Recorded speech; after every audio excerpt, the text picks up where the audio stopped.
150 ಕೋಟಿ ರೂಪಾಯಿ ಆಮಿಷ ಆರೋಪಕ್ಕೆ ವಿಜಯೇಂದ್ರ ಕಿಡಿಕಾರಿದ್ದಾರೆ. ಕಲಾಪ ಆರಂಭವಾಗ್ತಾ ಇದ್ದಂತೆ ವಿಜಯೇಂದ್ರ ಕೆರಳಿ ಕೆಂಡವಾಗಿದ್ರು. ಸಿಎಂ ಸಿದ್ದರಾಮಯ್ಯ ಹೇಳಿಕೆ ಉಲ್ಲೇಖಿಸಿ ವಾಗ್ದಾಳಿಯನ್ನು ನಡೆಸಿದ್ದಾರೆ. ಸಿಎಂ ಸಿದ್ದರಾಮಯ್ಯ ವಿರುದ್ಧವಾಗಿ ಮಾತನಾಡಿರುವಂತಹ ಬಿವೈ ವಿಜಯೇಂದ್ರ, ಸಿಎಂ ಸಿದ್ದರಾಮಯ್ಯ ನನ್ನ ಮೇಲೆ ಆರೋಪ ಮಾಡ್ತಾ ಇದ್ದಾರೆ, ವಿನಾಕಾರಣ ಆರೋಪಗಳನ್ನ ಮಾಡ್ತಾ ಇದ್ದಾರೆ. 150 ಕೋಟಿ ಆಮಿಷ ಅಂತ ಹೇಳಿ ಅವರು ಆರೋಪ ಮಾಡಿದ್ದಾರೆ. ಆದ್ರೆ ಇದನ್ನ ಪ್ರೂವ್ ಮಾಡಬೇಕು, ಇದ್ರ ಬಗ್ಗೆ ತನಿಖೆ ಆಗ್ಲಿ, ಸಿಬಿಐ ತನಿಖೆಗೆ ಕೊಡ್ತೀನಿ ಅಂತ ಸ್ವತಃ ಸಿಎಂ ಹೇಳಿದ್ದಾರೆ.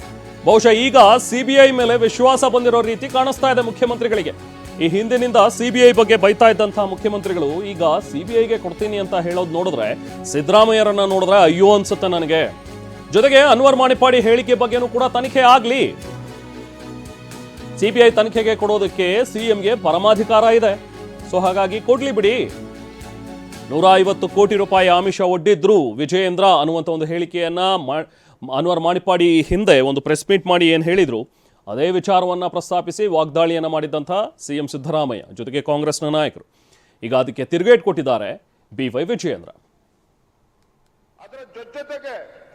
ಅದರ ಜೊತೆಗೆ ಏನು ಪಾಪ ಮುಖ್ಯಮಂತ್ರಿಗಳು ನಾನು ನಿನ್ನೆ ನನ್ನ ಬಗ್ಗೆ ಏನು ಹೇಳಿಕೆ ಕೊಟ್ಟಿದ್ದಾರೆ, ಅವ್ರ ಬಗ್ಗೆ ನನಗೆ ಆಕ್ರೋಶ ಇಲ್ಲ, ಕೋಪ ಇಲ್ಲ.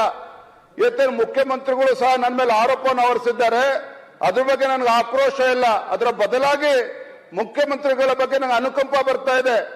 ಹಗರಣಗಳ ಸರಮಾಲೆಯಲ್ಲಿ ಸಿಲುಕಿ ಹಾಕಿಕೊಂಡಿರ್ತಕ್ಕಂಥ ಮುಖ್ಯಮಂತ್ರಿಗಳು ತಮ್ಮ ಕುಟುಂಬವತ್ತು ಮೂಢ ಹಗರಣದಲ್ಲಿ ಒಂದ್ ನಿಮಿಷ ಮಾನ್ಯ, ನಾನು ಈಡಾಗಿಲ್ಲ, ಮನ ಸಭಾಕೀಯ ಭಾಷಣ ಬೇರೆ